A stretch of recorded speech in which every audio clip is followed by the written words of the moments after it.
মই সাৰেন্ডাৰ কৰিব ওলাইছো মই ফুল কোঅপাৰেট কৰিম পুলিচৰ লগত কিমান দিনে কৰিব পৰা নাছিল মই পলাই কৰি থকা নাই মই লুকাই আছিলো অকনমান সংবাদ মাধ্যমক দোষী সজোৱাৰ চেষ্টা সুমি বৰাৰ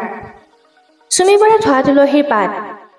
আজি আত্মসমৰ্পণ কৰিব ৰিলছৰ অভিনেত্ৰী গৰাকী সুমি বৰাই সুমিয়ে কয় মই ভাবিছিলো মিডিয়াৰ তথ্য নথকাকৈ নিউজ নবজায়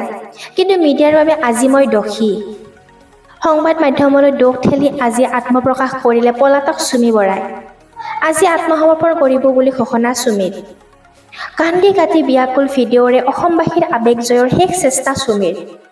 সংবাদ মাধ্যমে মানসিক হাৰাশাস্তি কৰাৰ অভিযোগ ৰিলছৰ অভিনেত্ৰী গৰাকীৰ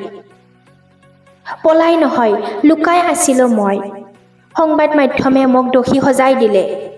মই মিডিয়াই এনে কৰিব বুলি ভবাই নাছিলো এনেদৰে ক'লে সুমি বৰাই